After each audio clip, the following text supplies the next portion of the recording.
Now on CBS News, up to the minute.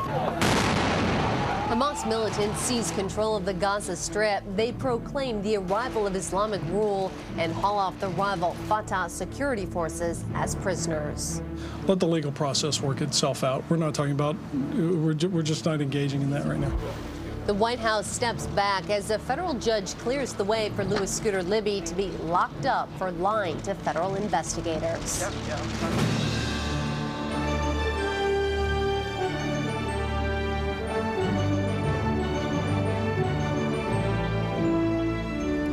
Good morning from CBS News headquarters in New York. This is Up to the Minute. I'm Meg Oliver. For years, Louis Scooter Libby was one of the most powerful men in Washington. This morning, the only thing standing between him and the inside of a prison cell is a presidential pardon. And the White House insists President Bush is in no rush to grant one. Libby and his lawyers made one last stand in court. They were trying to convince the judge to allow him to remain free while they appeal his conviction for lying to investigators about the CIA leak case. The judge, who says he's received hate mail and threatening phone calls since sentencing Libby to 30 months in prison, was not swayed. Judge Reggie Walton lectured Libby, saying, quote, "Everybody is accountable under the laws of the United States, no matter who you are." The former chief of staff for Vice President Dick Cheney was let out of court through a side entrance used by prisoners. He's expected to report to a minimum security federal prison within the next few weeks. The location of his incarceration has not been determined.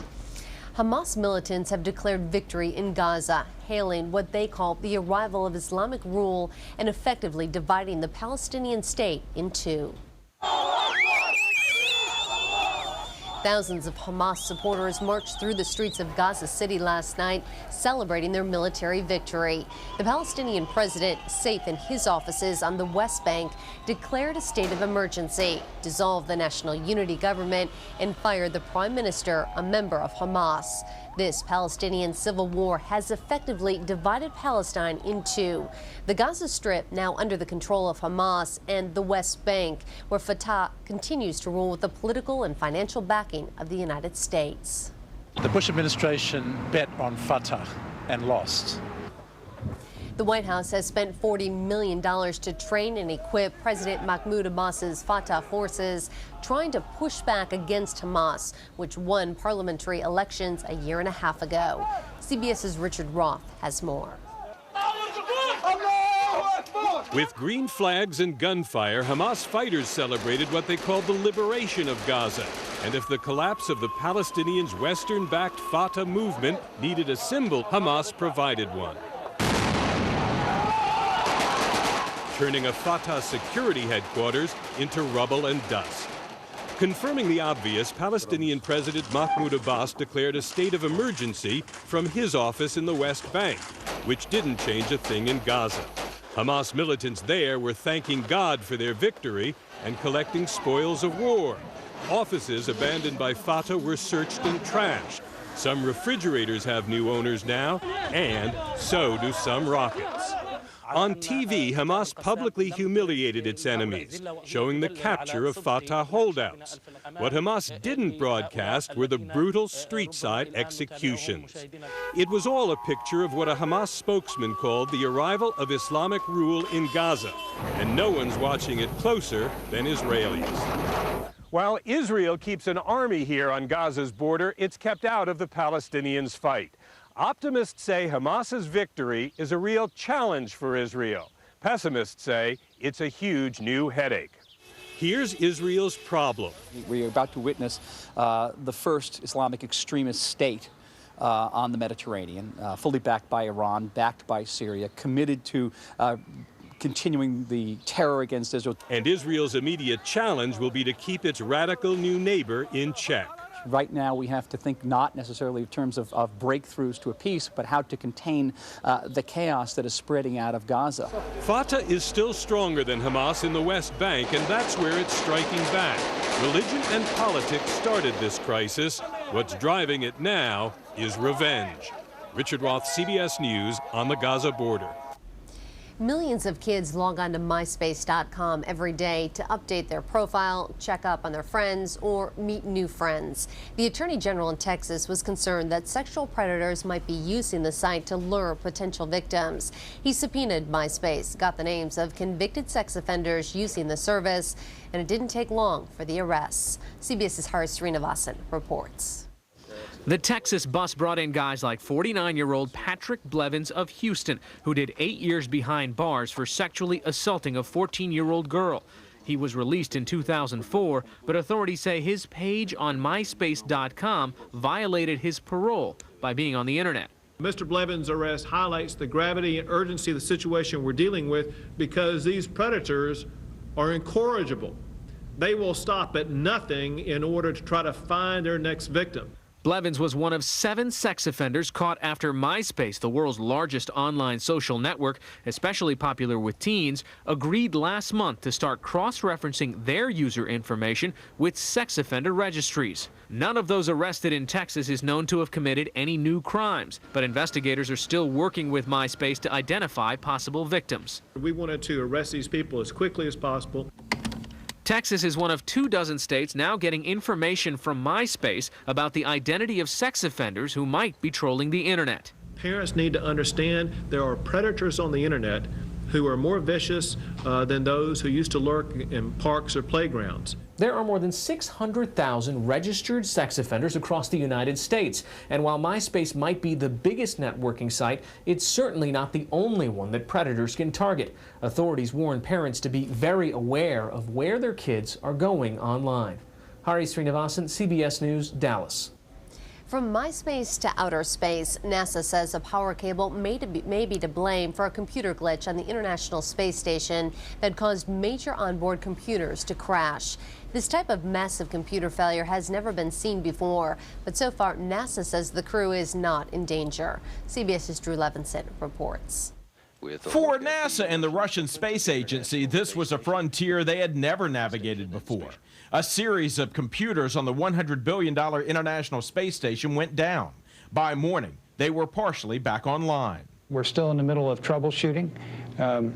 You're going to see computers probably come up and down throughout the day. They need all the computers up and going, though. They are critical because they control the oxygen supply on board, and they also keep the station in orbit. Right now, the shuttle Atlantis, which is docked to the station, is helping keep the station on course. Experts say none of the astronauts or the station crew were ever in any danger, but the future of the station was in question. If you don't have oxygen and you can't steer, you can't stay on board. Though engineers aren't sure what caused the problem, it did come about shortly after a newly installed solar panel started producing power. Drew Levinson, CBS News. More news ahead. This is Up to the Minute. Of the Canada arm. And now I'm Jeff Katz. 30 years ago, I founded Dolphin Carpet & Tile. Thank you for making us the largest importer of hardwood and laminate floors in South Florida. If you need new flooring, come to Dolphin Carpet & Tile. You'll be glad you did, I guarantee it. Welcome to paradise, where people live a beautiful, luxurious Florida lifestyle. And now, Daniel DeCaro Real Estate Auctions is providing an opportunity for you to make this lifestyle your own. This magnificent waterfront estate will be sold at auction. For an information packet or to arrange a preview showing, call Daniel DeCaro Real Estate Auctions at 1-800-332-3767. This is your opportunity to own waterfront luxury at auction prices. Daniel DeCaro Real Estate Auctions. Whether you're building, remodeling, or creating a fresh look for your home, an American Lighting Association member showroom has experienced lighting professionals who can make your home more beautiful, functional, and secure. Most of all, we bring your best ideas to light. At South Dade Lighting, 13006 Southwest 87th Avenue. Repo Ready Sale, open to the public. Surplus vehicles need to be sold off immediately. Save thousands with prices starting at just $9.99. All major manufacturers will be represented. Bank repossessions, lease returns, and recent trade-ins. Receive 500 miles of free gas. We'll eliminate over 200 vehicles in only 6 days, regardless of loss or profit. Get up to $3,000 for your trade-in. Lenders on site for immediate loan processing. This sale will not be repeated. 3501 South State Road 7, just north of County Line Road and 441, Hollywood, Florida. Hi, I'm Jeff Katz. 30 years ago, I founded Dolphin Carpet and Tile. Thank you for making us the largest importer of ceramic, porcelain, and marble floors in South Florida. If you need new flooring, come to Dolphin Carpet and Tile. You'll be glad you did, I guarantee it.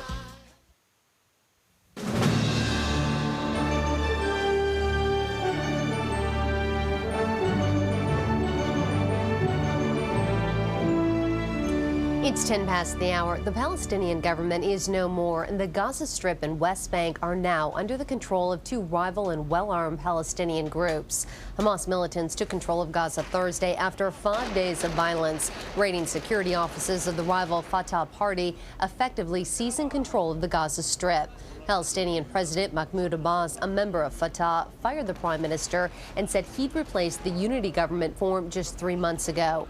Can Abbas restore balance in the Palestinian territories, and how will an Iranian-backed Hamas affect neighboring Israel?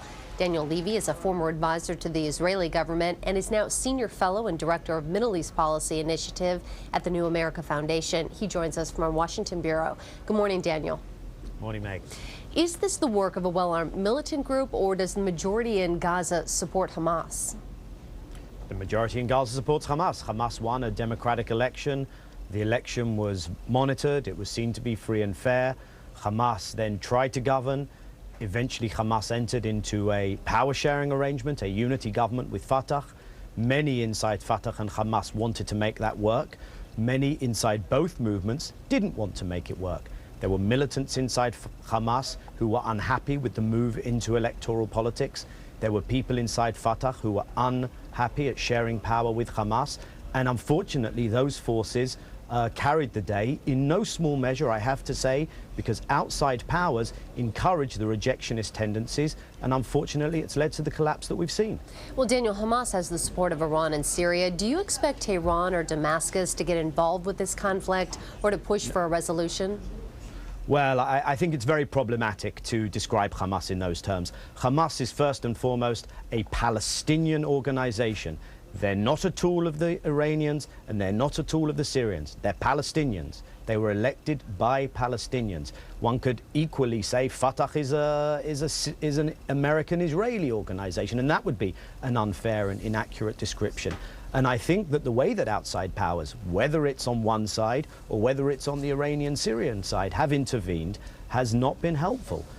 There will be those who now try and say you've got a Hamas reality in Gaza, a Fatah reality in the West Bank, and let's try and pull these two entities further apart and deal with them totally separately. It's not going to work. There's one, yeah, please. Go ahead. You're a former advisor to the Israeli government. How should Israel react? Unfortunately, when Israel had the chance to strengthen the moderates, strengthen the pragmatic forces in Fatah, that chance wasn't taken. There's been no peace process for 6.5 years, Meg. I was a negotiator the last time Israelis and Palestinians tried to negotiate the big issues that divide them. So that train has left the station. I don't think that continuing to not work at all with Hamas is going to deliver security. Unfortunately, Israel faces some very difficult choices. And the thing I would point out is that there's no place whatsoever to gloat over the situation in Gaza. The last thing Israel needs is on its doorstep. Gaza is really on Israel's doorstep. To have an ungovernable, chaotic territory with a lot of angry young armed men who happen to be very heavily armed. Sooner rather than later, we're going to have to work out just the basics. What is the supply of electricity, the supply of water, getting food and materials and medicines into Gaza? So I think both sides are going to have to be pretty sober. Well, very Daniel, soon. since the Palestinian people voted Hamas into power, would it make sense to have a Hamas-led Gaza and a Fatah-led West Bank? Could the two coexist with Israel? You can't have that. But first of all, it's not that Gaza is 100% Hamas and the West Bank is 100% Fatah. This will be the temptation. People of goodwill will now say, well, what we should do is make the West Bank look really good, and then the Palestinians will see that the answer is with Fatah, not with Hamas. Oh, that it was so simple. What we're going to have to do, I think, is wait for this current round of fighting to subside, and then when, inevitably as they will, the Palestinians try and put together again one national Palestinian formation. This time around, rather than boycotting and trying to drive a wedge, we should try and work with what will inevitably be another Palestinian effort at sewing the pieces together again. Daniel, in a recent article for the American Prospect, you offered 10 commandments from Mideast peace. One of them was to leave Palestinian politics to the Palestinians. Can they resolve this crisis on their own? If not, who should help and how? Well, there's help and there's help, Meg. The help that was given by, unfortunately, the Americans and the Israelis was to back a particular faction within the Fatah party. And there was arms coming in, and there was material assistance, and it's all very transparent. We live in a transparent world. And so the other side were calling it, and they were saying, hey, wait a minute, what are you doing getting assistance from the Americans and the Israelis? On the other hand, certain people were helping Hamas. So I think, yes, there's plenty of room for outside involvement, but if it's outside involvement that ratchets up a civil war and tries to decide that civil war in ways that were never going to happen, then it's unhelpful outside assistance. There are ways that we can be much more sophisticated and effective and less counterproductive by trying to create a working Palestinian system. All right, Daniel Levy of the New America Foundation, thank you very much. Pleasure. We'll be right back.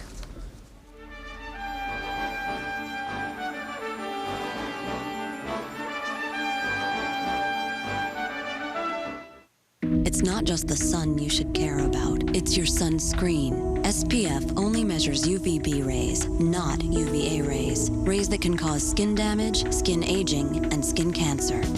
That's why Neutrogena created Ultra Sheer with Helioplex. It provides the highest level of UVA and UVB protection there is. Unless your sunscreen has Helioplex, you're not using the best protection. Helioplex, exclusively in Neutrogena products. No wonder Neutrogena is recommended most by dermatologists. Taking care of my home is not easy. I barely have time for myself anymore. But now, things have gotten a little better with Airwick Aromatherapy Scented Oils in essential oil fragrances like calming, soothing, and relaxation that help me unwind and feel at ease. If only for a moment. Airwick Scented Oil Aromatherapy Fragrances. It's good to be home. And to experience aromatherapy anywhere in your home, try Airwick Decosphere. Even if no one in your family is sick, millions of viruses and bacteria are still spreading through your home. But even if you can't see them, you can do something about them. Help stop the spread of germs with Lysol disinfectant spray. It kills more than 99.9% of viruses and bacteria, like E. coli and rotavirus. No wonder it's the #1 pediatrician recommended brand. Lysol, disinfect to protect. Now, Lysol has new, clean, fresh fragrances. Why does that bother you? Why does it bother me? So easy a caveman can do it? Well, it's just a commercial. Okay. Well, what if it said Geico.com, so easy a therapist can do it? Well, that commercial wouldn't make sense to me. Why not? Well, therapists Are what? Smart? My mother's calling. I'll put it on speaker. Geico. 15 minutes could save you 15% or more on car insurance. When a terrible illness had this young artist in its grip, the Make-A-Wish Foundation gave her hope. They came to my house and they said, "What would you like?" And I said, "Paris." Shelby went to Paris, but there's more to her story. Tonight, we'll show you how she's using her art to repay a life-changing act of kindness. Assignment America on the CBS Evening News with Katie Couric. He's a suspect in one of the biggest heists in history. Hundreds of millions are missing. So what's he doing on 60 Minutes? They will kill me. The story Sunday. CBS News. See it now, anytime, anywhere. It's 18 past the hour. Top stories and up to the minute. Senate leaders have revived the immigration compromise, the bill, which critics say is an amnesty program for some 12 million illegal immigrants, could be back on the Senate floor next week. Hamas militants have taken control of the Gaza Strip. Palestinian Prime Minister Mahmoud Abbas of Fatah has dissolved the National Unity Government. And scientists are still trying to figure out what caused key Russian computers to fail on the International Space Station. The astronauts are not in immediate danger. In overseas trading, Japan's benchmark Nikkei index closed up 129 points to finish at 17,971. Alexis Christophorus has more in this morning's CBS News Money Watch. One of the nation's largest banks will set up shop at the new World Trade Center site. J.P. Morgan Chase will build a 40-plus story tower for more than 6,000 employees at Ground Zero in Lower Manhattan. The bank was given a hefty package of New York State and city incentives to be part of the new office complex, which is expected to open in the next 5 years. Good news on inflation sparked a rally on Wall Street, and the Dow gained 71 points. The Nasdaq closed up 17. About 27,000 Ford workers have said yes to a buyout or early retirement offer. Ford offered the packages last year in an effort to reduce its workforce and reduce some of its legacy costs, like retiree health benefits. The popularity of hybrids is driving some rental car companies to add the gas sippers to its lineup. Hertz and Avis are adding Toyota's Prius to their rental fleet. Both companies expect to have 1,000 of the hybrids in circulation by the end of the month. It's getting more expensive to finance a home. Mortgage rates had their biggest spike in 4 years this week. The average rate on a 30-year loan jumped 0.5% in the past month. That represents a jump of $115 a month on a $300,000 loan. The average rate on a 30-year loan is now 6.74%, the highest level in about a year. The rate on a 15-year loan is 6.43%. That's your Money Watch. Log on to cbsnews.com for more. In New York, I'm Alexis Christoforous. A change is headed to the breakfast table. Kellogg's, which has long been a first name in breakfast foods, says it will make its products more healthful or stop marketing them to children. CBS's Nancy Cortez reports. With Kellogg's Fruit Loop cereal, there's a fruity delight in every bite of this nutritious breakfast. Not so nutritious, according to Kellogg's own new guidelines for foods it will stop marketing to young children. The only one I like is Fruit Loops. Kellogg's promises no more commercials on kids' shows and cartoons for cereals or snacks with more than 200 calories, 2 grams of saturated fat, 230 milligrams of sodium, or 12 grams of sugar per serving. And a lot of Kellogg's cereals fall into that category. Apple Jacks, Corn Pops, Fruit Loops, Honey Smacks, Cocoa Krispies, even Raisin Bran. Not to mention snacks like Pop-Tarts, too much sugar, and Cheez-Its, too much salt. In all, 50% of Kellogg's products don't meet the guidelines. We have a huge amount of work to do over the next 18 months. Reformulating or retargeting our brands. Kellogg is making the sweeping changes in part to avoid a lawsuit from the Center for Science in the Public Interest, the same nutrition advocates who sued KFC to force it to stop frying with trans fat. Fortunately, Kellogg has shown flexibility. It's come a long way from where it started. This was a tactic. This was a strategy, and in the case of Kellogg, it's paying off. Why target Kellogg? Because along with General Mills, Burger King, and McDonald's, it is one of the biggest advertisers to children. They get exposed to the sugary, and then it's hard to go back. He specifically said, I want Shrek Pop-Tarts. When CSPI logged 27.5 hours of Saturday morning TV, it spotted 54 ads for Kellogg's products. 53 of them were for foods the center considered poor nutritional quality. Kellogg is banking that goodwill from grateful parents, I think it's wonderful, will make up for the loss of one of its most effective marketing ploys. Nancy Cordes, CBS News, Falls Church, Virginia. Here's a look at your weather for this Friday. The latest satellite picture shows skies have cleared over much of the Northeast. However, it's still gray and stormy along the mid-Atlantic coast. There's a scattering of storms still drifting across the plains, but from the Rockies to the Pacific, conditions are nice and dry.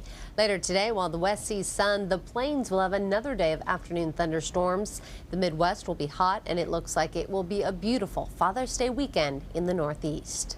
In sports, the San Antonio Spurs are once again NBA champions. The Spurs completed their sweep of the Cleveland Cavaliers last night with their 4th straight finals victory. Finals MVP Tony Parker had 24 points last night. Manu Ginobili had 27, including 13 in the 4th quarter. Damon Jones got Cleveland within 1 at the buzzer, but they needed 1 more. The Spurs won at 83-82 to win the NBA Finals. In baseball, the Braves were headed for a shutout against the Twins. That is until Minnesota came alive in the 9th. Michael Kadyr's RBI triple got it started, scoring Luis Castillo. Kadir then scored on a wild throw home by Yanel Escobar that tied the game at 2. Then the next batter, Mike Redmond, hit an RBI single to win it for the Twins 3-2. And round 2 of the U.S. Open begins with just 2 players under par. One of them is 25-year-old Briton Nick Doherty. He's at the lead at 2 under. Tiger Woods is in the hunt. This approach on 17 helped him finish with a 1 over 71. And Phil Mickelson is still suffering with a sore wrist. He's at 4 over for round 2.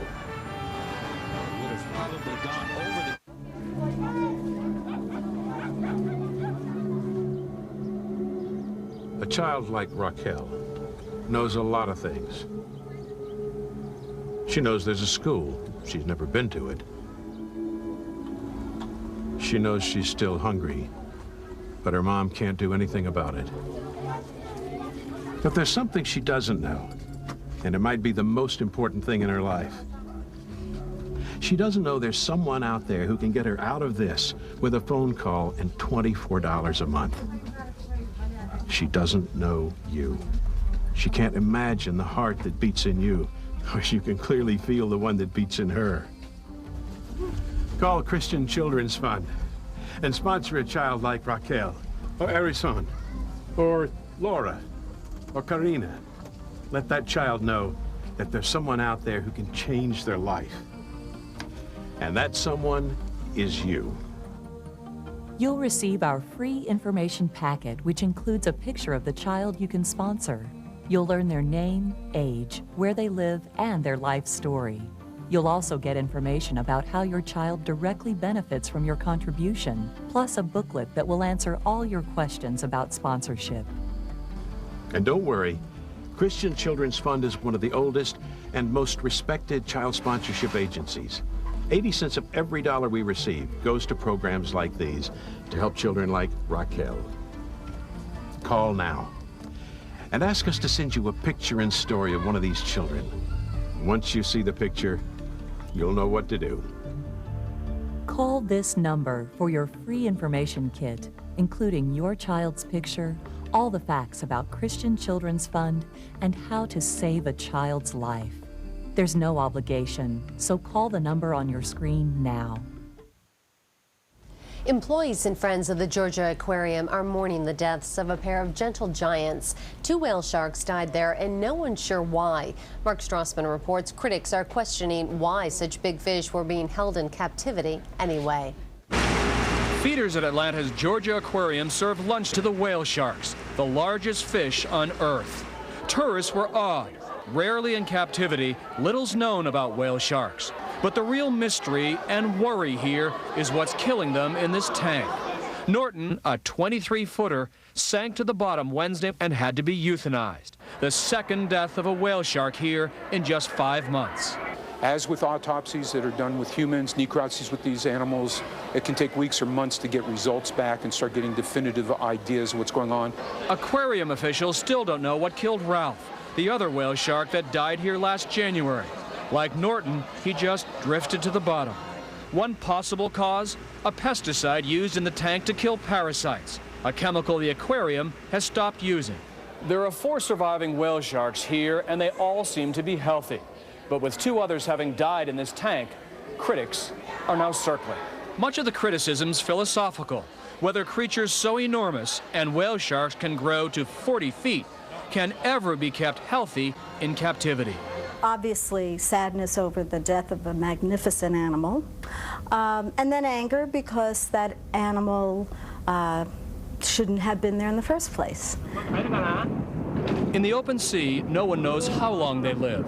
But in captivity, one Japanese study suggested they survive, on average, less than 2 years.